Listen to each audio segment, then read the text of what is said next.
آریا جون سلام. اینجا چه آهو باشی چه پلنگ باشی اینجا باید بدوی. برای کسایی اینجا خوبه که واقعا میخوان توی زندگی تبدیل به یک چیزی بشن. تو هرچی آدمای های پروفایل تری دور و برت باشن بیزنس بهتری میتونی داشته باشی. تو اروپا آدما خیلی محافظه‌کارن. میگه اگه تو حرکت هم نکنی من هوای تو رو دارم. و توی دبی برعکسه. سخت تلاش بکنن، کم‌خواهی باید بکشن. هیچ فرقی نمیکنه تو کجا باشی. مهم نالج خودت و ارتباطات اون نتورک آدماییه که دور و برتن. اینجا اگه پس فردا یه دونه کرش گنده بشه مثل سال 2008 100% اینجا هم ضربهشو میخوره مثل همه جای دنیا. ولی کی زودتر پا میشه و باونس بک میکنه اون مهمه. وقتی میان اینجا اینو حس میکنن که اگر دارن سخت کار میکنن توی این شهرم داره برای اینا سخت کار میکنه. آریا جون سلام. مهمون امروز ما آریا. من مطمئنم که خیلی از کسایی که این ویدیوکست یا پادکست ما رو میبینن با چهره آریا قطعا آشنا هستن. چند وقت شد اومدی آریا؟ فکر میکنم تقریبا داره نزدیک یه سالی میشه. ممنون که دعوت کردی امیر جون. خواهش میکنم، باعث افتخاره. خیلی وقت بود میخواستیم بیام، فکر کنم 3 ماهی بود که ما تصمیم داشتیم که بیایم. چون برای خود من جالب بود. به نظر من برای کسایی که نگاه میکنن تازه میخوان موو بکنن تو دبی یا تازه میخوان بیان توی این کار، شاید بهترین مثال زنده باشه که بتونی از تجربیات خودت بگی. هم تو جاهای مختلف زندگی کردی، هم تو حوزه‌های مختلف کار کردی، حالا الان اومدی تو دبی، اتفاقا ریال استیت هم داری با قدرت شروع میکنی. من به اون روزم بهت گفتم خیلی ویدیوهاتو با کیفیت درست نکن. آره خب خیلی وقت با هم صحبت میکنیم. خیلی حالا چه اصلا از قبلش که من اصلا میخواستم موو بکنم اینجا و کلا صحبت زیادی کردیم، چه حالا تو همون یادمه که میونه صحبتت یادمه اصلا قبل از این که بیان یه بار تو سیتی واک هم دیگه رو دیدیم. آره چقدر اونجا صحبت کردیم، چقدر حالا خود تجربیات خودتو بهم گفتی که کلا بخوام به نظر من دبی نقل مکان کردن به دبی کار سختیه. خب کلا مهاجرت کار سختیه، حتی واسه منی که مثلا خب اولین تجربه مهاجرت هم نیستش. من فکرم سن 18 سالگی اونور بودش که مهاجرت کردم به چند تا کشور و خب سختی‌های زیادی خب چشیدم، ولی خب دبی خیلی قضیهش فرق میکنه چون کشوری هستش که وقتی میای دیگه خودتی و خودت و بسیار به خصوص دبی خیلی شهر گرونیه. حالا امارات حالا جاهای دیگهش خب 100% به گرونی دبی نیستش، ولی خود دبی جایی نیستش که بتونی از لحاظ مالی بخوای شوخی بکنی یا به قول فکر نشده برنامه ریزی نشده بخوای عمل بکنی. واسه همین آره با هم صحبت کردیم، خیلی اون تجربات به دردم خورد و به خصوص حالا توی حوزه ریال استیت. چون ریال استیت اینجا هم بیشتر عجیبیه، اصلا یه ماشین پرسرعت و حالا همین میخوام بحث رو یکم ببریم سمت این که اصلا حالا خب عموما تو رو به عنوان کار مدیا میشناسن، تو تلویزیون اجرا و اینا، ولی خب من میدونم که یه تجربه ریال استیتی هم توی لندن داشتی، یعنی ناآشنا نبودی با مارکت ریال استیت در کل. میدونم که هنوزم دورادور داری یه کارایی رو منیج میکنی از دور، ولی میخوام ببینم که یکم توضیح بدی برای ما تفاوت‌ها رو. مارکت لندن، مارکت دبی حتما تفاوت‌های زیادی با هم دیگه دارن، رقابت هست، حجم کلاینت هایی که وجود داره توی مارکت، اصلا فکر میکنم سبک کار کاملا با هم دیگه متفاوت باشه، هرچند که ممکنه فاندامنتالش با هم دیگه تفاوت چندانی نداشته باشه. ببریم یکم بحث رو اینکه تجربه شخصی خودت هم بگی و اینکه شاید کسایی باشن که مخاطب ما باشن و به عنوان آپشنشون مثلا حتی ممکنه انگلستان هم کانسیدر بکنن که بخوان اونجا سرمایه گذاری بکنن. اصلا تو چه جذابیتی رو میبینی برای اونا و در مقایسه با دبی؟ من فکر میکنم چون من خودم یه تایمی شاید 4-5 ماه پیش بود به واسطه یکی از دوستان که یه سری پروداکت داشتن تو زونهای مختلف لندن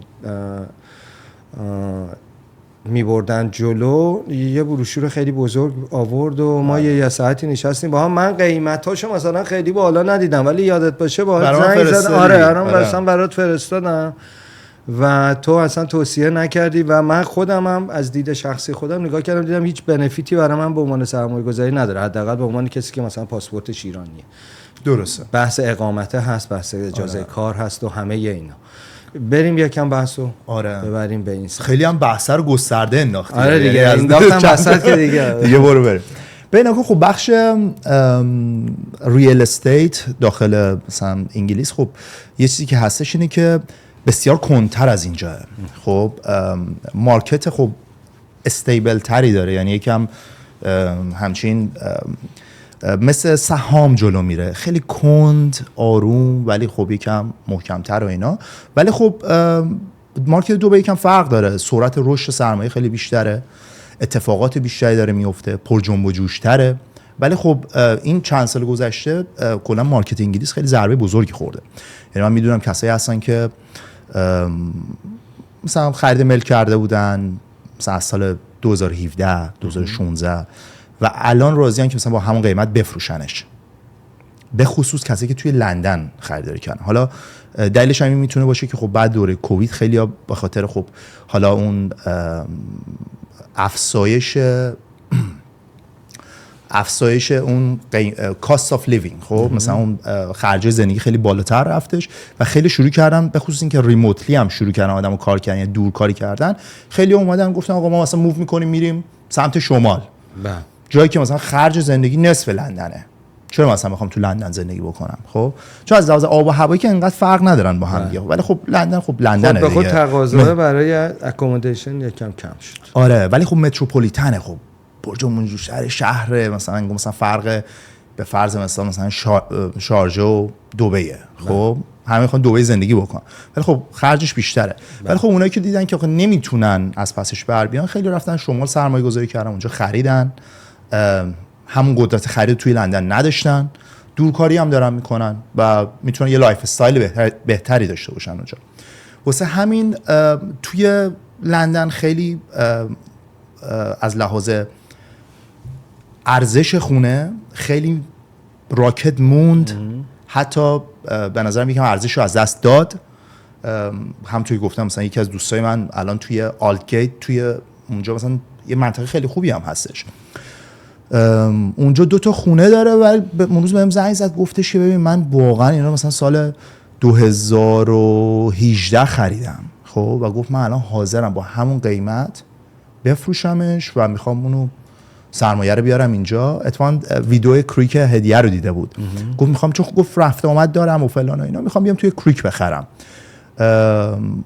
و واقعا هم بخوای فکر بکنی خب همون سرمایه رو سال 2018 گذاشته بود توی کریک که الان خودت میدونی که حداقل 120% رشد سرمایه داشت، امن‌تره، جایی هستش که خب مثلا آینده داره، روز به روز داره این کامیونیتی بزرگتر میشه و اتفاقات بهتری در انتظارشه. بعدش هم از لحاظ حالا برگردیم دارم سعی می‌کنم دونه دونه اون سوالات جواب بدم. خب من توی انگلیس کار کانستراکشن هم میکنم، همیشه علاقه کلا به سیل داشتم، یعنی حالا بخش مثلا هنری و نمیدونم برنامه‌سازی و میدیا اینا خب اون اصلا پشنمه، ولی خب در کنارش کلا کار سیل رو دوست دارم. هرچند من فکر می‌کنم جفتشون یه سری چیزا دارن، بالاخره تو برنامه رو هم باید بفروشی. می‌بینی یعنی باید دوره یک چیزی هستش که مثل کانستراکشنه، مثلا میگه آقا من فلان آجر رو میذارم داخلش، این رنگ بهتری داره، به فلان چیز میاد، باجتینگ میکنی، از این میزنی به اون اضافه میکنی و در آخرش قراره این رو به یک حالا خریداری بفروشی. حالا چه میتونه برنامه باشه برای مخاطب، چه میتونه یک ملکی باشه که تو داری اون رو آمادهش میکنی برای یه نفری که بره داخلش زندگی بکنه یا حالا به خاطر سرمایه گذاری اون رو بخره. به خاطر همین کرم هر دوشو دارم، خیلی راحت بهت بگم. خب بعد از لحاظ تفاوتاش که گفتم، ولی وقتی که موو کردم اومدم اینجا و کار ریل استیت کردم فهمیدم که حالا از دور خب خیلی راحت تر از اون چیزی که واقعا هست به نظر میرسه. خب اونم به خاطر فکر میکنم اون تعداد آدمایی که دارن داخلش کار میکننه، تعداد پروژه هایی هست که داره توش اتفاق میفته، باور کن بعضی موقع همین فکر میکنم میگم که این اصلا میخوره تمام چیزا رو. یعنی مثلا توی لندن خب با اون جمعیتش، یا توی هر جایی، اصلا بگو نیویورک، خب مثلا نیویورک خودش یه جاییه که به خصوص چون یه برنامه داشتی $1,000,000 لیستینگ، فکر کنم خودت هم تماشا کردیش. خب اونجا خب قیمت خونه ها خیلی بالاه، خریدار زیاد، ترانزکشن زیاد اتفاق میفته. ولی وقتی مثلا فکر می‌کنم خب خیلی از اونها ساخته شده، ملکای سکندری هستن که توی مارکت هستن دارن فروش. ولی اینجا ببین اصلا جا میمونی، یعنی یه هفته بگیم آقا من یه هفته میرم هالیدی، میرم مسافرت، برگردم یه دبی جدیده. خب دوباره باید بیای بپرسی همین چه اتفاقی افتاد، میدونی فلان دیولپر اینو درست کرده. اصلا برای اینکه عقب نمونی، من همیشه به بچه‌ها میگم که چند تا رو تو سبدتون نگه دارین، اصلا محدود کنید خودتون رو به چند تا سازنده، چون واقعا نمیشه، عقب میفته، واقعا عقب میفتی. و بعدش حالا اکثر من میدونم شاید 60% کسایی که حالا ایجنت هستن توی دبی شاید خودشون رو محدود میکنن به 10 تا دیولپر، 10 تا سازنده، چون واقعا نمیتونی اصلا نمیتونی کاور کنی که مثلا فلان، شاید هم مثلا فلان سازنده که حالا خیلی کوچیکه و بوتیکی و فلان اینا داره کار خوبی میسازه، ولی فقط فکر میکنم دیگه یه انسان تو یه حدی میتونه. حالا جدا از این بحث، توی پرانتز آیا فکر میکنی واقعا بیشتر از 10 تا 20 تا 30 تا سازنده اصلا ارزش پیچ کردن در پروداکتاشون رو بخوای اصلا پیشنهاد بدی؟ این هم هستا به راستیتش دلیلش هم اینه. آره. راستیتش من خودم با اونا که حالا آشنایی ندارم که حالا نمیتونم قضاوتشون بکنم، شاید هم خیلی کارهای خوبی دارن میسازن، ولی خب یه چیزی که خیلی مهمه به نظر من، خب اون کارهایی که یک سازنده قبلا انجام داده، تو میای به اون پیشینش نگاه میکنی، اون کاراشو نگاه میکنی که اونم حتی به نظر من یکم قضاوتی سخته، چون یهو میبینی یه کارو مثلا درست میکنه، خب واقعا کیفیتش با اون یکی زمین تا آسمون سازنده داریم که مثلا 3 سال پیش ما خودمون میخندیدیم به دیزاینش، ولی الان با همین فهمون بره جلو به نظر من درسته. همه رو داره میگیره.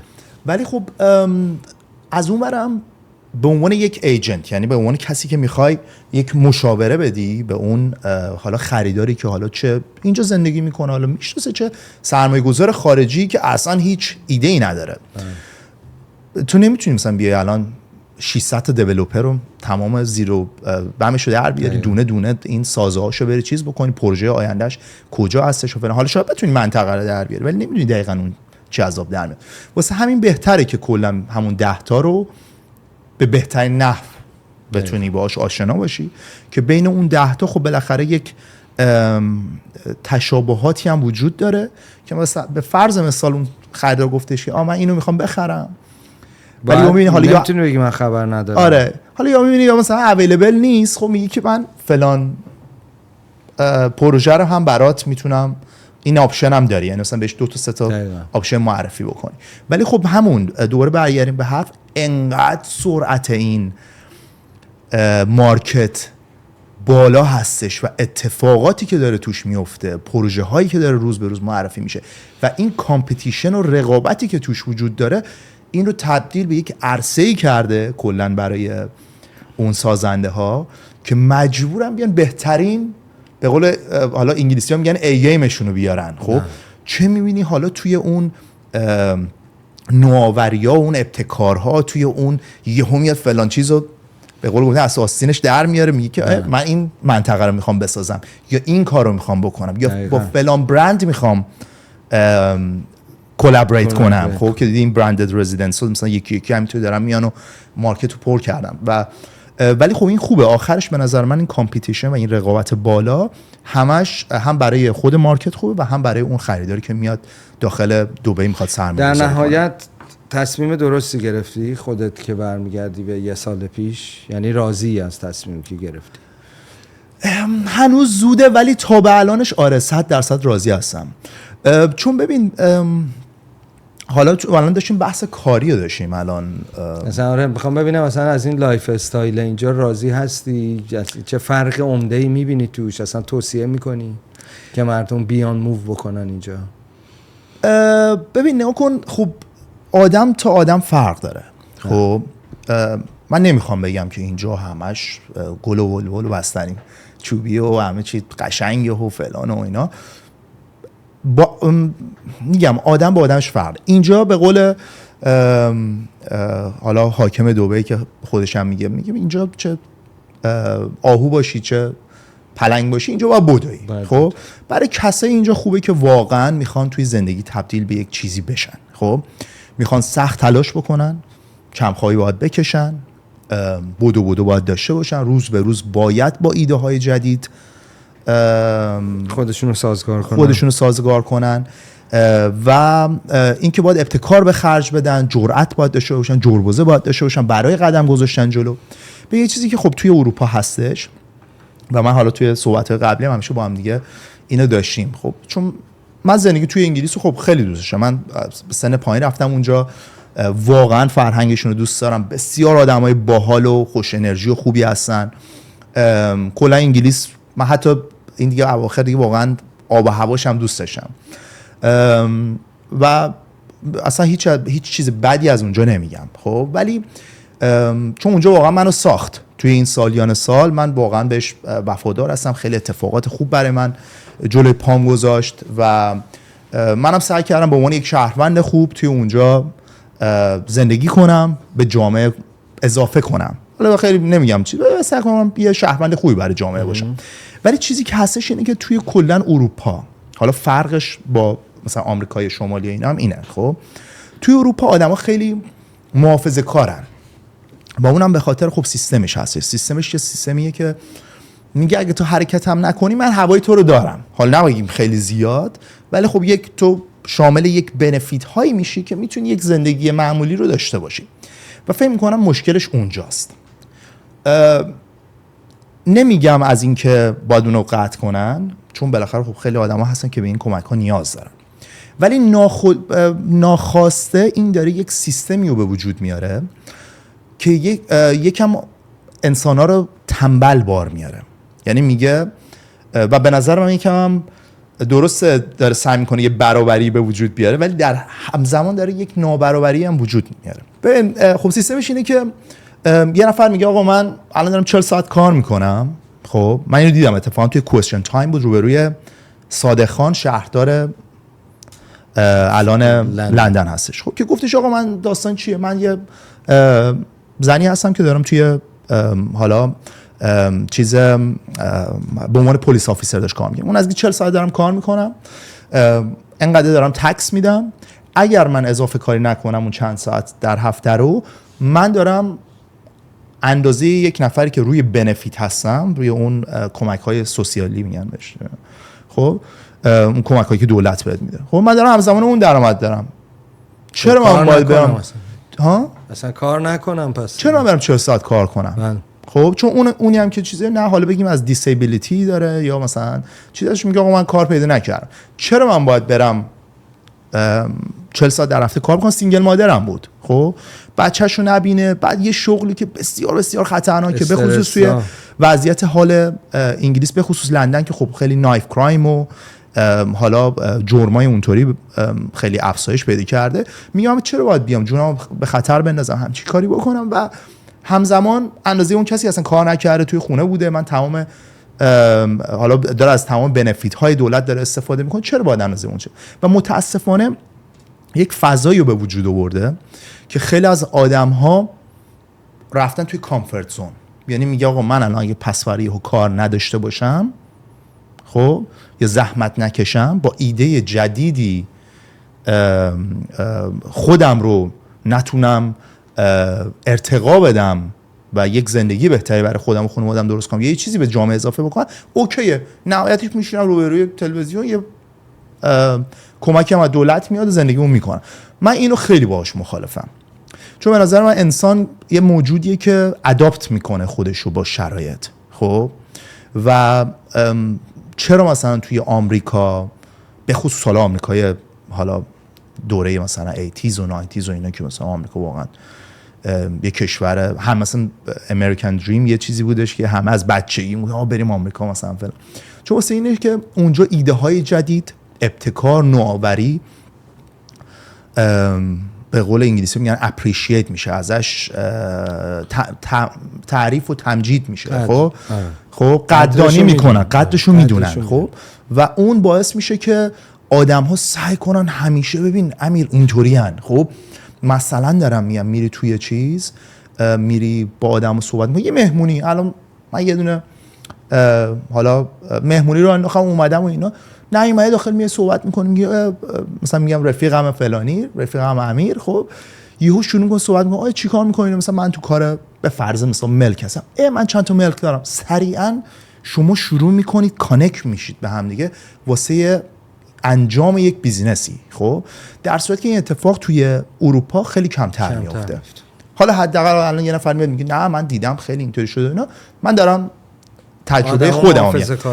بسیار آدم‌ها یه گاردی دارن نسبت به اون چیز، خب که یعنی تو می‌بینی سالیان سال با یکی از دوستات، با یکی از همکارات، خب تو اومدی یه دوستی داشتی، یه اعتمادی بینتون، ولی هیچ موقع هم یه بیزنس نمی‌کنی، چون آدم‌ها اصلا می‌دونی اون چیزه نیست داخلشون، اون فرهنگه. ببین من از من یک فرهنگ پوش کردن، فرهنگ این که من بخوام یه بیزنس بزنم، فلان شرکت بزنم، این کارو بکنم. و توی دبی برعکسه. خب واقعا دارم میگم، یه لحظه یک شنبه صبح میگه آقا من برم دم مثلا استخر یکم مثلا ریلکس کنم، چیلت کنم، مثلا یه دوشنبه یه دیل بستی بابت همون استخر. آره یا مثلا همسایت میاد مثلا اون دفعه چیزی که اومد گفتش آره من تو کار فلانم، اون یکی میاد میگه من تو کار فلانم، سری شما رو. یعنی این نتورکینگ میخوام بهش برسیم که اهمیت داره تو دبی. یعنی برای بچه‌هایی که میخوان تازه شروع بکنن، من همیشه بهشون میگم ارتباطات. چون اولا دیدی مثلا بچه‌های از این ایجنسی میرن تو اون ایجنسی، از این ایجنسی دوباره موو میکنن یه جای دیگه به بهونه اینکه اینجا به من لید ندادن، مثلا مارکتینگ انجام ندادن، لید ندادن، در صورتی که به نظر من هیچ فرقی نمیکنه تو کجا باشی، مهم نالج خودت و ارتباطات، اون نتورک آدماییه که دور و برتن. تو هرچی آدمای های پروفایل تری دور و برت باشن، بیزینس بهتری میتونی داشته باشی. حالا تو هر بیزینسی که میتونه باشه، بله، ملک هم مستثنا نیست.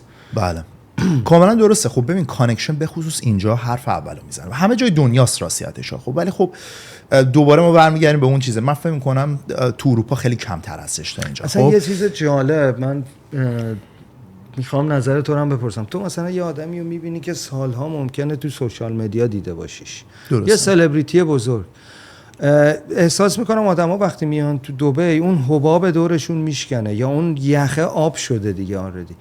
تو میبینی با همون سلبریتی تو خیابون خیلی راحت باهات ارتباط میگیره، در صورتی که مثلا ممکنه توی همون آدم که حالا مثلا ما میدونیم تو الی داره زندگی میکنه، اصلا اونجا از این ور خیابون به اون ور خیابون نتونی اپروچش بکنی، یا 4 نفر این وسط بیان جلوتو بگیرن، یا مثلا بادیگارد داشته باشه. نمیدونم، شاید دلیل این سیفتی است، شاید دلیل این که خیلی آدمای مشابهش همین الان تو خیابون دارن راه میرن، ولی هر چی که هست دلیل اینه که ارتباط گرفتن واقعا راحته. درست هم میگی. خب ببین یکیش اون سیفتی هستش، خب که اینکه اینجا شما مثلا میتونی راحت بری، نمیدونم یه دونه حالا مثلا ونیو توی مثلا جمعه مثلا بری بشین، یا میبینی فلان سلبریتی هم مثلا همونجا نشسته. یکیش اینه.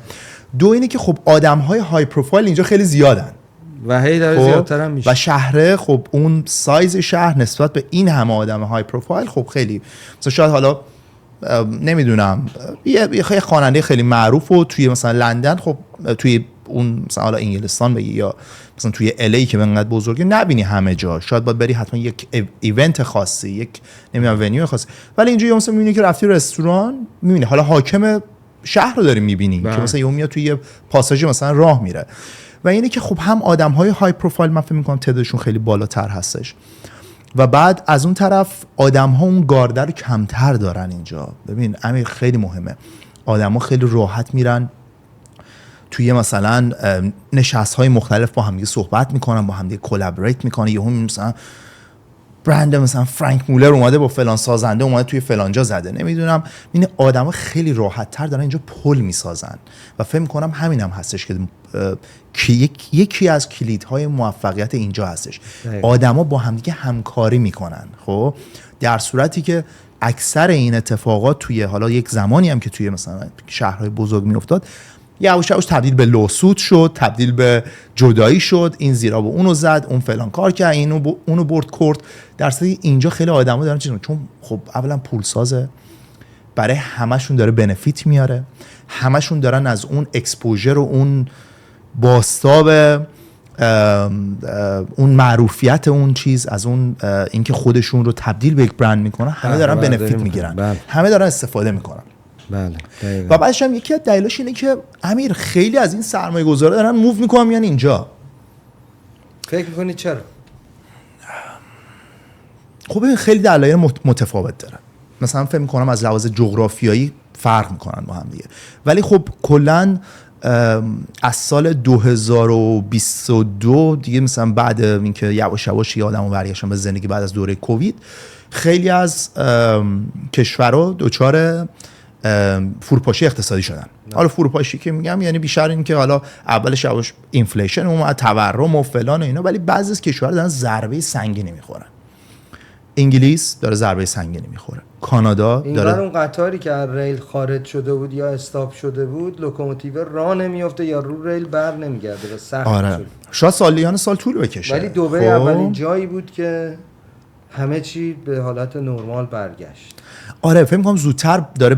یعنی ببینم که نمیخوام یه جوری باشه این مثلا دارم فقط خوبیه اینجا رو میگم. خب اینجا الان پس فردا یه دونه کرش گنده بشه مثل سال 2008، 100% اینجا هم ضربهشو میخوره مثل همه جای دنیا. ولی کی زودتر پا میشه و باونس بک میکنه اون مهمه.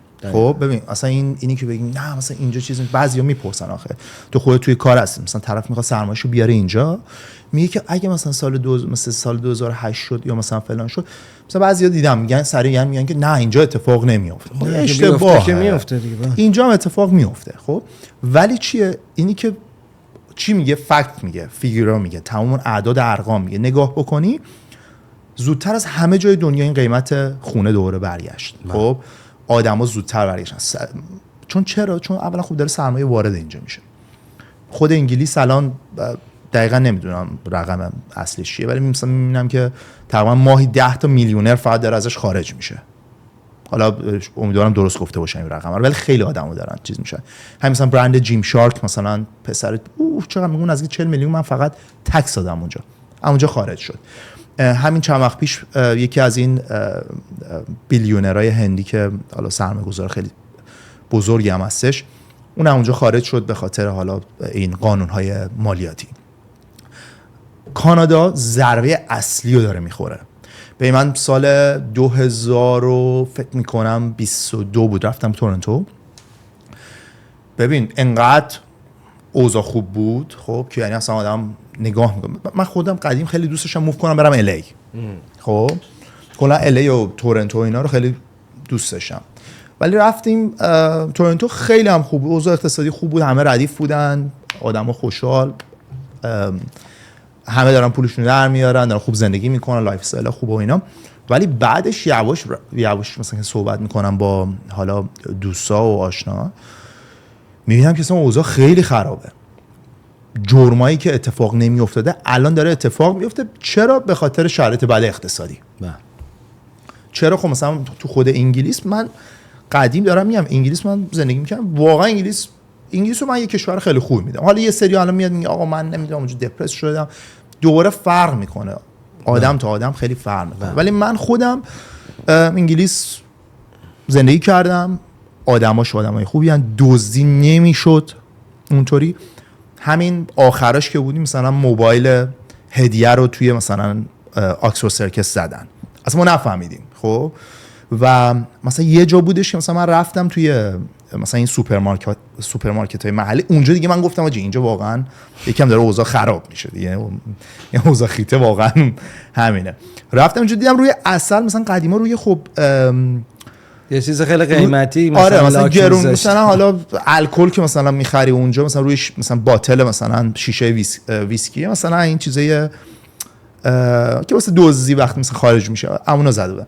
رفتم مثلا روی عسل انقدری که مثلا 3 پوند و 50 مثلا چیزش مثلا همچین چیزی زدن. خب این خجالت آوره دیگه. نه میگی آدم دوست نداره تو اون محیط زندگی بکنه که مثلا طرف میاد عسل رو میدوزه، حالا مثلا میاره میفروشه یا هر کار دیگه. خب اینا یکم داشت یه اتفاقات خیلی بدی میافتاد. نایف کرایم، دزدی، اما مالیات داری میدی، اینفلیشن و تورم که خودشون حالا میگفتن 8%، واقعا 8% حس نمیشد. خب و بعد میبینی که خب خیلی از اون اتفاقات گذشته‌ای که داشت میافتاد، مثلا داشتی تو هالیدی تو میرفتی فلان اینا، خب همه اینا رو داره تحت تاثیر قرار میده برای کل جامعه. خب و حالا توی آمریکا همین اتفاق داره میفته، توی کانادا داره میفته. آمریکا کمتر داره این ضربه رو میخوره، ولی کانادا ضربه اصلی رو داره میخوره، انگلیس داره ضربه اصلی رو میخوره.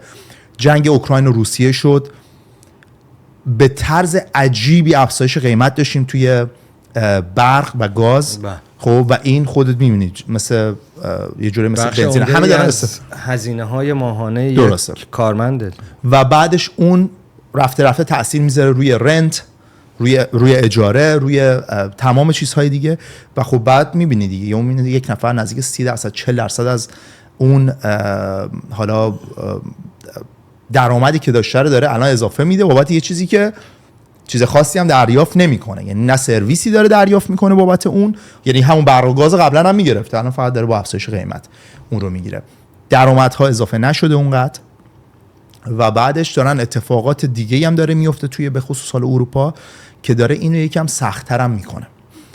آدم ها چرا دارن برگردیم به سوال دارن موو میکنن اینجا، دارن نقل مکان میکنن؟ دلیلش سیفتی، امنیته.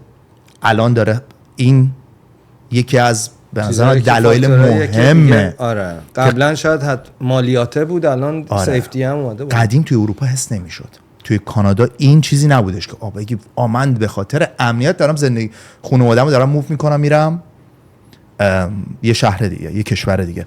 ولی الان یکی از حرفای اوله داره میزنه، مالیات هستش، تورم هستش و بعدش از اون طرف کسایی هستن که الان جرأت دارن و میخوان یک، یا مثلا حالا جرأت نه، میخوان یک تغییر اساسی توی زندگیشون بدن. اونها میگن که خب من توی انگلیس نمیتونم کار بکنم به خاطر اینکه هر جایی مثلا الان توی مثلا بگیم سنت پنکراس یه جای شلوغ، خب توی یه کافی شاپ میخوای بری باز بکنی با ترس و لرز میری باز میکنی، خب که نکنه نگیره.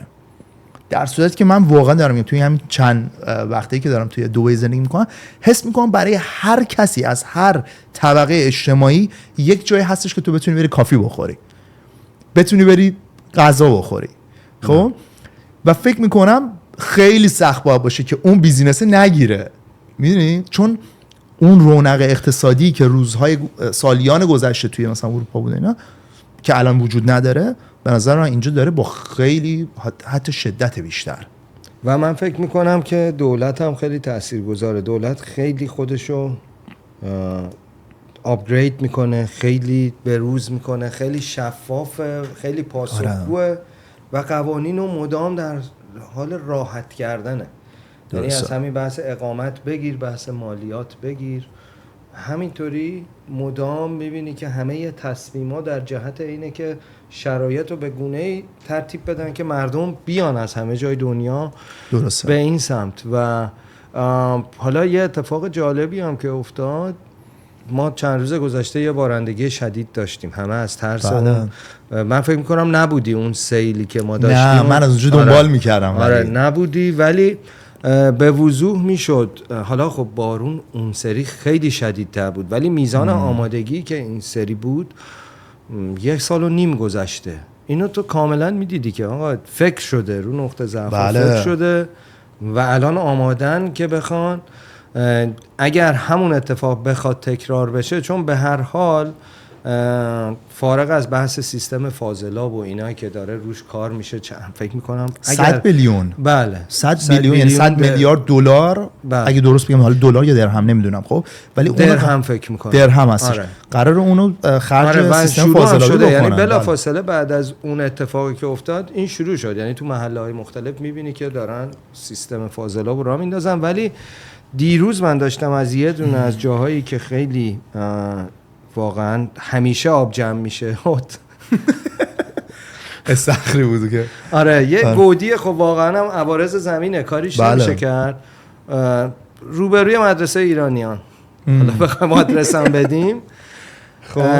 من دیروز ساعت 7:30-8 شب داشتم رد میشم، 2 روز هم از الان اصلا آفتابه و باد و هوا صافه، ولی فکر میکنم حدود 10 تا 12 تا تانکر حالت مورب وایساده بودن آماده به کار که اگر یه وقت اتفاقی افتاد تو همین منطقه که از همه جا میاد آب جمع میشه چون تو گودی قرار گرفته، سریع بتونن تخلیه کنن که دیگه اون چیز این حالا یه چیز خیلی کوچیکه، شاید بگی که همه جای دنیا این اتفاق میفته، ولی خب ما هم تو کشور خودمون بالاخره یه کشور حادثه خیزه دیگه داریم زندگی میکنیم. از این زلزله بزرگ که چند ده هزار نفر ممکنه جونشون رو از دست بدن تا زلزله بعدی اتفاق خاصی واقعا نمیفته. نه به اون صورت، نه یعنی نه توی نظارتی که رو ساختمون سازی میشه، نوع ساختمونی که اصلا مجوزی که بدن آقا اینجا ما تجربه داریم این شهر زلزله خیزیه مثلا، یا این منطقه بالاخره زلزله خیزه، اصلا اجازه ندیم اینجا فلان ساختمون ساخته بشه، یا اگر ساخته میشه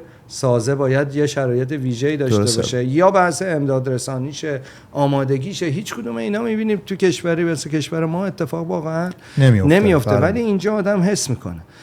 و من فکر کنم بخوام این تیکه بحث رو جمع‌بندی بکنیم که چرا آدما میان، به نظر من وقتی میان اینجا اینو حس میکنن که اگر دارن سخت کار میکنن توی این شهر، از اون طرف هم حس میکنن که شهر هم داره برای اینا سخت کار میکنه. و در نهایت آدما راضیان. حالا یکی لولش پایین‌تره، یکی لولش بالاتره، یکی درآمد کمتری داره به نسبت شغلی که داره، ولی آدما، من به شخص کمتر آدمی رو دیدم که فکر شده اومده باشه اینجا و راضی نباشه. یعنی آدما همیشه از شرایط امروزشون نسبت به شرایط قبل از مهاجرتشون راضی ترن. این فکر میکنم موضوع مهمیه که باید چیز کنیم. حالا بیایم یکم روی تخصصی تر روی ریال استیت. من فقط یه چیز اضافه کنم به اون حرفت. ببین خب اینا یه چشم اندازی داشتن، خب، و اونو تبدیل به یه پلنی کردن، رو اون پلنه دارن میرن جلو. خیلی هم فرمولش بیخیالش هم نمیشن. به قول انگلیسی میگن استیک تو د پلن. خب یه برنامه‌ریزی کردن، یه چشم اندازی داشته، یه ویژنی داشته، نگاه کردن اونو چسبیده به اون، خب، و داره نسبت به اون خیلی حساب شده داره میره جلو. و بعدش یک حس اعتمادی رو درست کرده. امیر، من بعضی موقع اون روز فکر کنم با هم داشتیم صحبت می‌کردیم در رابطه باش، یه حس اعتمادی به وجود آورده که مثلا من نگاه میکنم، مثلا یهو میبینم، به فرض مثال دارم میگم، این حالا جزیره‌های مصنوعی که درست کرده، یا مثلا پالمو بگو یا بلو واتر رو بگو، خب یهو مثلا میبینید 36 طبقه مثلا طرف سرمایه‌گذار کانادایی دست زن بچه‌اش گرفته اومده اونجا. خودت هم می‌بینی قیمتا اینجا پایین نیستن. خب مثلا اومده 40 میلیون دلار براش رفته، یه دونه پنت هاوس خریده اونجا، داره روی جزیره مصنوعی داره زندگی میکنه توی خاورمیانه. خب یه شخص کانادایی، حالا نمیگم یک ایرانی که توی کانادا از اونجا موو کرده، یه شخص کانادایی، یه آمریکایی، خب آلمانی، اومده اونجا زندگی. خب این از چی میاد؟ این از حس اعتمادی میاد که تو از لحاظ سیفتی روی یک جزیره مصنوعی رفتی، مثلا توی پنت هاوسش داری زندگی میکنی و توی منطقه‌ای که دور و برت 1001 اتفاق عجیب غریب داره میفته. خب خودت میدونی این همش از اون حس اعتماد میاد و این حس اعتماد متاسفانه توی خیلی از کشورهای پیشرفته‌ای که روزی حالا مقصد مهاجرت بودن دیگه وجود نداره. و واسه همین هم هستش خیلی از آدمو دارن، حتی کسایی که حالا بومی و مال همون کشور هستن، دارن موو میکنن. دیدی که الان یکی از، من فکر میکنم یه بخش زیادی از ساکنین اینجا به خصوص مهاجرا انگلیسی هستن و میبینی که میان اینجا، به خصوص انگلیسیایی که خیلی آدمایی هستن که خیلی اداپت نمیکنن خودشونو با کشور. یعنی مثلا میبینی طرف سالیان سال توی اسپانیا داره زندگی میکنه، یه کلمه اسپانیایی بلد نیست و میاد اینجا یهو میبینی که خیلی قشنگ میگه رأس الخیمه، خب رأس الخور، خیار میگه طرف. خب واسه اینکه طرف اینجا داره یک زندگی میکنه و حالا به لطف حالا اینجا و زحمت‌های خودش، خب یک زندگی درست کرده که هیچ موقع نمیتونسته توی لندن یا توی انگلیس درست بکنه. و بعد رفته یهو میبینی که اون شخص به قانون اینجا احترام میذاره، خودشو با اینجا اداپت میکنه. برای چی؟ واسه اینکه میبینی که این لوکیشن داره برای اون یک زندگی رو پروواید میکنه، فراهم میکنه که نمیتونسته این زندگی رو هیچ جای دیگه توی دنیا به دست بیاره. بریم یکم بحثو بریم سمت ریال استیت. تو آدمی هستی که کلا من احساس میکنم همه چی رو خیلی دوست داری پرفکت باشه و با برنامه و اینا ببری جلو. من پادکست ها رو معمولا بداهه میام. درسته. حالا ما معمولا اپیزودهامون با امین امانی و هر دفعه‌ای به فراخور اوضاع یه مهمونی داریم بله. و مثلا شاید یه تلفن 30 ثانیه‌ای یا یه دقیقه‌ای با هم دیگه داریم، میگیم فلان اتفاق افتاده بریم یه صحبتی بکنیم، میگیم باشه بریم، ولی هیچ متنی هیچ وقت نداشتیم. درسته.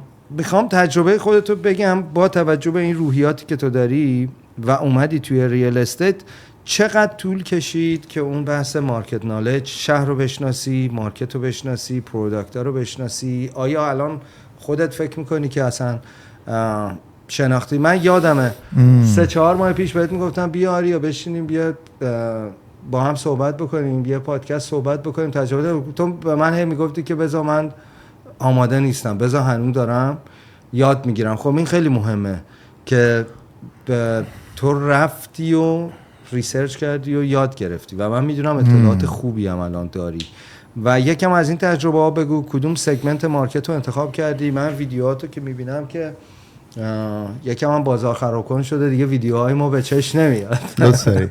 آره سینماییه، ولی فکر میکنم توی سگمنت لاکچری داری کار میکنی، یعنی لیستینگ های چند 10 میلیونی و اینا تو لوکیشن های خیلی پرایم.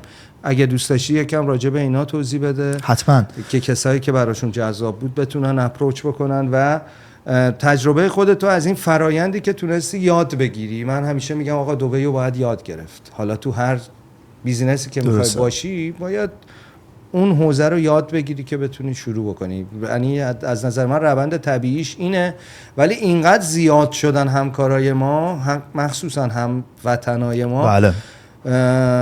متاسفانه دیگه بدون هیچ شناختی بچه‌ها دارن وارد میشن و میافتن شاید توی یه سیکل باطلی که بعداً به ناامیدی خودشون منجر ممکنه بشه. درسته. و همینطور حالا اون ضرری که حالا به اون سرمایه گذاری اون کسی که داره اون ملک رو میخره. ببین خب چیزی که هستش اینه که ما وقتی اومدیم اینجا با تیم خوب TRP همکاری کردیم و با سعید ناظمی که حالا از خود انگلیس هم میشناسمش، نزدیک 15 سال توی انگلیس کار ریال استیت میکنه و خب اصلا نگاهمون تقریبا یکی بود و میخواست یه بخش جدیدی توی TRP به وجود بیاره که اونم حالا بخش لاکسش بود. و بعد اومدیم اینو من و هدیه شدیم حالا اون بخش لاکس و با یه چیزی درست که مثل لاکس بای TRP هستش. خب و خود سعید ناظمی هم که حالا با هم کار ریال استیت میکرد هم تو مارکت اینجا بود، خب خیلی نگاهشون بودش که حالا بخش لاکس واقعا باید اون ویژگی های لاکس رو هم داشته باشه، ویژگی های لوکس رو هم داشته باشه. برای همین هم و خیلی به کیفیت واقعا اهمیت میده و ارزشش رو میدونه، به خصوص توی این مارکتی که حالا خیلی سریع هستش، خیلی اون مینی ویدیو رو سریع میگیرن و فلان و بسار اینه که اونم کاملا درسته. خب شاید میطلبه چون مارکت سریعه، بعضی وقتا شما ادیت تو باید همون روز انجام بدی، واقعا باید همون روز انجام بدی. آره. و ما سعی کردیم یک چیزی رو درست کنیم توی لاکس، حالا چه اون پروداکت هایی که داشتیم در موردش ویدیو می ساختیم. حالا یه بخشی داریم که اصلا هفتگیه، بهش میگیم سیتی اسکوپ، که نشون میدیم اتفاقایی که داره توی پروژه مختلف داره هفتگی میفته. خب و گفتیم که ما یه ویدیوهایی درست کنیم که قشنگ بتونه اطلاعات درست رو به اون سرمایه گذاری که بگیم مثلا از مریخ، کره مریخ میخواد بیاد اینجا سرمایه گذاری کنه و نمیخوادم بیاد اینجا ببینه، خب اون قشنگ بدونه که چی میخواد بخره. و توی خب بخش لاکس هم خب حالا چون یکم اون ارزش ملک ها بیشتره، اون تیکت هاش خب مثلا رقمش فرق میکنه، چیز هر روزی نیست. بخاطر این ما سعی میکنیم خیلی قشنگ اونو با دیتیل، با کیفیت بهتر، حالا بعضیاش واسه فروش، بعضیاش منطقه‌ای هستش که میخوایم اون سرمایه گذار رو با خود منطقه آشنا کنیم. و از اون طرف هم بالا برگردیم به صحبتت که میگفتی که مثلا خب چقدر طول کشید که این نالج و اون اطلاعات، حالا من به نظر من اصلا در مورد دبی اون اطلاعاتت هیچ موقع کامل نمیشه. خب اطلاعاتت بیشتر میشه، خب چون اینجا هر روز داره اتفاقات جدید میفته، منطقه‌های جدید داره معرفی میشه،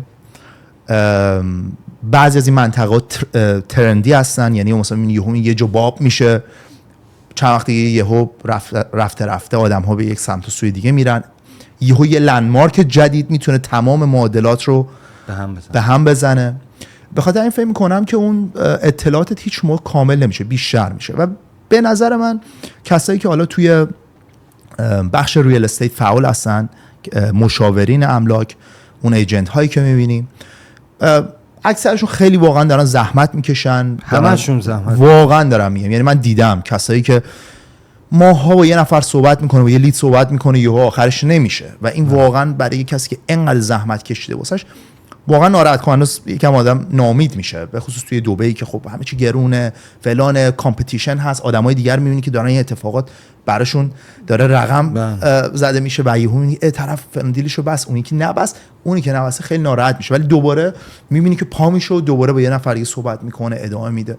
و واقعا همشون دارن زحمت میکشن. تنها یه سریاشون هستن که من فکر میکنم اون حقیقت ها رو نمیگن یا نمیدونن، که فرقی نداره واسه من. به نظر من فکر میکنم که تو ناخواسته داری یک دمیج و یک ضرری داری به اون حالا کسی که سرمایه گذاره میزنی. من حرفم اینه که حتی کسانی که با مشاورین خوب صحبت میکنن، میشه حالا حرفم برای سرمایه گذاره هست، کسی که داره میاد اینجا چه میخواد زندگی کنه، برای اون ملک و برای خرید که توش زندگی کنه، چون میخواد حالا سرمایه گذاری کنه. من به نظر من وظیفه شخصی هستش که اون طرف خودش ریسرچ بکنه. 100%. باید شما به عنوان سرمایه گذار خودت یک اطلاعاتی داشته باشید، چه در مورد منطقه، با چشم بسته نباید اومد، چه در مورد اون سازنده، چه در مورد اون منطقه و اون اتفاقاتی که داخلش داره میفته. چرا که وقتی که اون شخص مشاور خوب حتی به شما بگه، یهو اون شما مثلا میبینی که من از فلان شکل اون پروژه خوشم اومد یا اون منطقه خوشم اومد، ایشون داره به شما یک سری اطلاعاتی میده که اگر شما خودت اون ریسرچ رو نکرده باشی، ندونی، احتمال داره که این ملک رو نخری، بری ملکی که خودت دیدی و خوشت اومده رو بخری. و اون موقع شما یک، حالا نمیگم حالا ضرر، اون چیزی که می‌خواستی و نمیتونی بکنی، چون حرف این رو متوجه نشدی. اون مشاور املاک که اونم بخوای، اونم میره برات میخره، فرقی براش نمیکنه. خب ولی وقتی داره بهت میگه این رو بخر، به خاطر اینکه یک فکری پشتشه، خب بالاخره کارش مشاور است دیگه. خب و یک چیزی رو توی اون دیده که داره به شما میگه که 100% میتونه برای شما یک بنفیتی بیاره. البته که ما متاسفانه خیلی از کلاینتامون همیشه سلیقه شخصیشون رو تو سرمایه‌گذاری دخیل میکنن که این اشتباه. خیلی این اشتباه. آره. یعنی چه اینکه یه ارق خاصی ممکنه به یه اسم خاصی داشته باشن، به یه نیبرهود خاصی داشته باشن، یا به یه تایپ خاصی از ملکا داشته باشن که لزوما با چیزی که میخوان بهش برسن ممکنه سازگار نباشه. یا پسرخاله مامانش مثلا گفته که دقیقاً یا کسی که یاره، یا فلان کسی که آشناشون بوده مثلا به واسطه اینکه سالها تو این شهر زندگی میکرده مثلا گفته که فلان پروداکت رو نخرین، در صورتی که خود همون آقا ممکنه یا خانوم ممکنه 1000 تا اشتباه کرده باشه تو این 30 سالی که اینجا تایمینگش اصلا تایمینگش. یه نفر میگه آقا بیا توی مثلا مارینا بخر، من 15 سال پیش خریدم خیلی خوب بود. خب این الان 15 سال پیش با الان فرق میکنه. بعد یه چیزی هستش امیر، خیلی اتفاقا نکته خوبی گفتی. ببین ناکو من به همه میگم، خب توی همون بخش کوالیفای کردن کلاینت که مثلا میخوای ببینی که اصلا هدف اون سرمایه گذار چیه که الان میخواد این ملک رو بخره. خب این خیلی مهمه.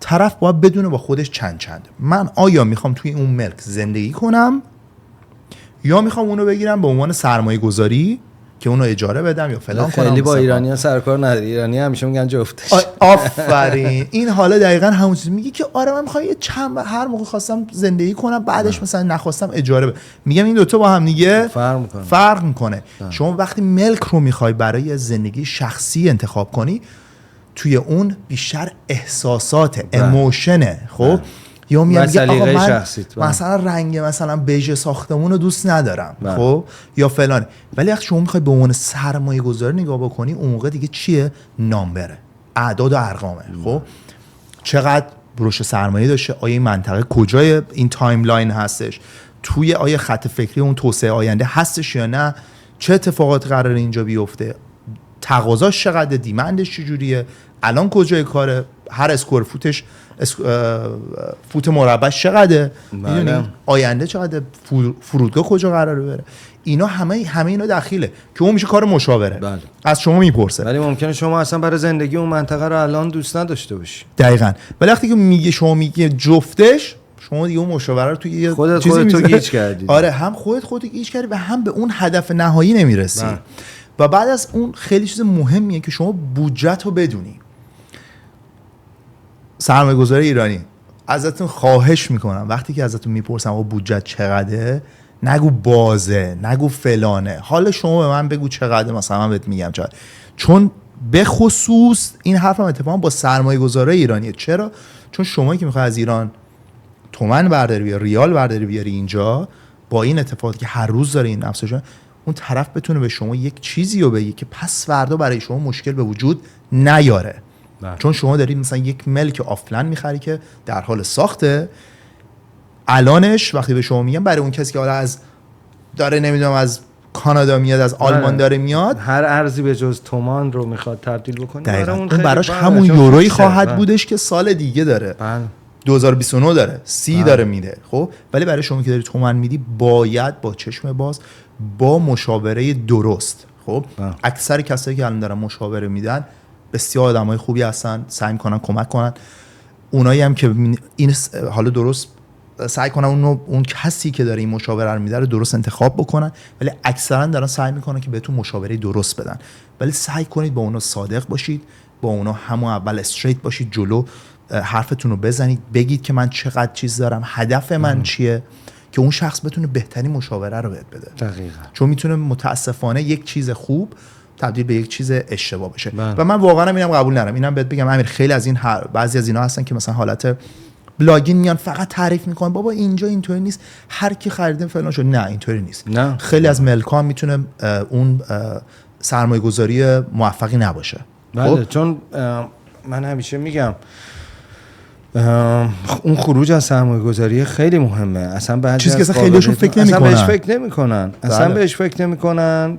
حالا اکثر دوستانی که به مشکل میخورن به هوای خروج سریع از اون سرمایه‌گذاری میان انجام میدن. یعنی به این فکر میکنن که ملک هنوز که روی آف پلن هست من ریسلش بکنم. خب اصلا باید ببینید توی مارکتی که هر 14-15 ساعت من فکر میکنم یه پروژه‌ای داره لانچ میشه، چقدر تو شانس داری که بخوای پروژه‌تو درسته ریسل بکنی. اصلا من خریدار جدید که میخوام وارد مارکت بشم، برای چی باید بیام اصلا از شما بخرم؟ آیا ببین این اتفاق ممکنه بیفته، ولی اصلا اون ملکی که شما خریدی آیا شرایط ریسل آفلان رو داشته؟ اینقدر پریمیوم بوده، اینقدر دیمند روش زیاد هست، اینقدر ساپلای روش کم هست که اصلا شرایط اینو داشته باشه؟ شما رفتی توی پروژه 4000 واحدی توی یه کامپلکسی که مثلا 3 تا تاور با هم دیگه هست، رفتی یه واحد مثلا استودیو فلت خریدی. بله. تو حسابت هم گفتی اوکی درهم الان 20 تومنه، حالا تا 2 سال دیگه ممکنه بشه اصلا 40 تومن. آره. بعد اوکی من تا اونجاشو میرسونم، ولی تا 60%شو دارم. و ذهن خودشو ما دیدیم به چشم خودمون. اون 40% موقع مثلا هندوور رو تحویل کلیدو اصلا نداره که بده بر روی ریسل، و شاید خیلی وقتا روی حرف مشاورش حساب کرده که اینو من برای ریسل میکنم، ولی اصلا شانس شما چقدره؟ بله. حالا اینا کنار اونم هستش که من بعضی موقع دیدم یه دروغی هم گفتن، مثلا به طرف آقا حالا 20-30% شد من خودم برات میفروشم، یا برات مثلا مورگیج میگیرم، وام خونه میگیرم. اصلا این مورگیج واقعا یکی از بحثاییه که یعنی اصلا من 2-3 دفعه هم ست کردم. حالا ما راجع به بحث‌های حقوقی یه پادکست داشتیم، ولی برای مورگیج همیشه ببین بدون تعارف من مورگیج بروکر فارسی زبون نمیشناسم اینجا که به همه ی قوانین آگاه باشه، یا من نمیشناسم، حتما داریم ولی من آشناییت ندارم. همه مورگیج بروکرایی که من میشناسم به انگلیسی زبونن، ولی خب وقتی شما میخوای یه همچین بحثی رو مطرح بکنی، بهتره که طرفت فارسی زبون باشه. عمده مخاطبای یه اپیزودشو بذار اصلا. ببین عمده مخاطبای ما فارسی زبونن و واقعا هیچ دیدی نسبت به مورگیج مردم ندارن. یعنی به خصوص مورگیج برای ایرانی ها این خیلی اصلا کار خیلی پیچیده‌تر میکنه. کار پیچیده است واقعا. اصلا مورگیج خونه، فایننس ماشین، اصلا همه اینا این یه واقعا یه اشتباهیه که مردم میکنن. یعنی به حساب وام گرفتن ببین شرایطش رو شما داشته باشی شاید آسان ترین کار باشه. شاید وام خونه گرفتنش از فایننس کردن یه ماشین راحت تر باشه. خیلی بخصوص اینجا. آره راحت تره. یعنی شما ماشین رو ممکنه 3 هفته طول بکشه. بله. ولی اگه الیجیبل باشی مورگج کردن خونه واقعا اونقدر زمان نمیبره. توی اپروو میشی و میری شاپینگ. ولی به شرط اینکه خب تو شرایطش رو داشته باشی. مثلا شما یه رستوران یا زنجیره ای تو ایران داری، اصلا آدم پولداری هم هستی ولی اصلا دلیل نداره دولت امارات بخواد به شما وام بده. بله. یا اصلا اومدی اینجا 2 میلیون درهم هم به هر طریقی داری تو حسابت. ولی آیا این دلیل میشه که بانک به شما وام بده؟ نه. میدونی یا 1 میلیون درهم شما کش داری.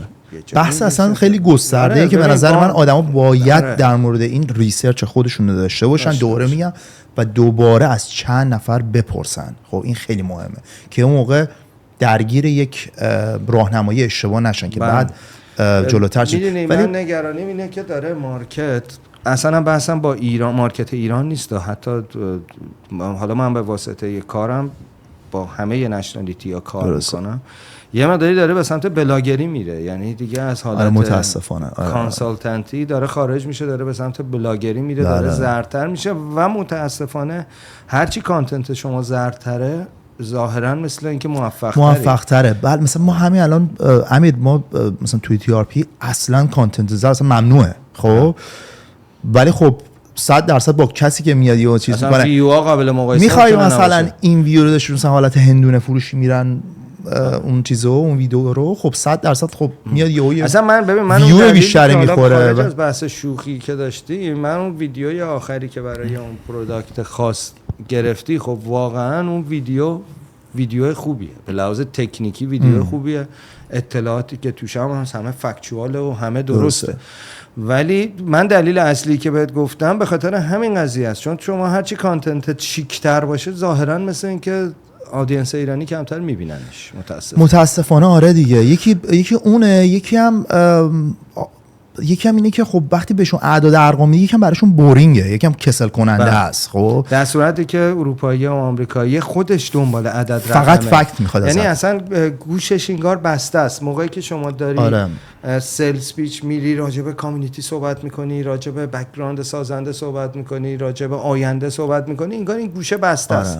راجع به عدد که صحبت میکنی تازه باز میشه و برای ماها برعکس واقعا. فقط نمودار میبینه، فکت میبینه و بعد مثلا بگو رنگش مثلا بژ فلانه، اصلا براش مهم نیست. میدونی شاید اینقدر ریسک زیاده برای اون ایرانی که داره ریال در میاره و میاد اینجا، اینقدر ذهنش مشغوله راجع به این فلاکچویشن نرخ ارز و اینا، فقط دنبال یه ساحل آرامش میگرده یا یه چیز ذهنی که شما میتونی، یه آرامش ذهنی که شما میتونی بهش بدی که این بگه اوکی من که دارم این کارو میکنم بذار حداقل از یکی بشنوم که کار درسته رو دارم انجام میدم. شاید دلیلش اینه، نمیدونم. به هر حال این دوست عزیزمون اینقدر اینجا به ما گفت تایم اپ شده که دیگه ما فکر میکنم. ولی حالا من این یه حرفی فقط در رابطه با حرف آخرت امیر واقعا ولی خوشم میاد از کارهای خودت. یعنی من همه پادکستاتو نگاه میکنم، دلیلش هم اینه که هم با آدم‌هایی میشینی که این خودت هستن، دیپ و خیلی عمیق میری وارد اون بحث اعداد، ارقام، بحث حقوقیش و تمام اینا میشه که خیلی مهمه. چون توی مارکتی که حالا یه تعدادی از آدما دارن میان یه سری دارن رویا میفروشن و فلا اینا، تو خیلی به اون اعداد و ارقام و حتی من صحبتایی که با خودت میکنم خیلی دقیق بهم اونو میگی، نمودارا رو میگی، به این نکته‌های اشاره میکنی که واقعاً خیلی تعدادی کمی دارن به اونا اشاره میکنن و اونا رو بول میکنن. آره خلاصه دمت گرم، خیلی خفنی، خیلی هم حال داد. بتونیم بازم با هم باشیم، هدیه‌ام یه بار بیاریم ستایی بشینیم صحبت بکنیم. 100%. ما پادکست با خانوما نداشتیم اینجا، من فکر میکنم جذاب بشه. حتما خیلی خفنی. زنده باشی. Thank you.